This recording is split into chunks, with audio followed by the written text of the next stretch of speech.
8.1 Elektron cədvəllər və onların komponentləri. Birinci sual: elektron cədvəl proseduru hansıdır? MS Excel proqramıdır. Cədvəllər yaratmaq üçün. İkinci, Excel'də yaradılmış sənəd necə adlanır? Sənəd kitab adlandırılır. Book. 2-də A-dır, 1-ə D, 2-yə A. 3-də aşağıdakılardan hansı cədvəl prosesorunun adıdır? Xalası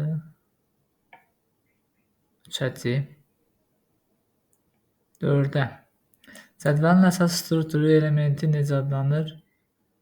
Cədvəlin əsas strukturu elementi xana adlandırılır. 4-də B. 5-ə xana düsturu yazmaq üçün hansı simvoldan mütləq istifadə edilməlidir? Düstur yazarkən bərabərliklə başlanılır.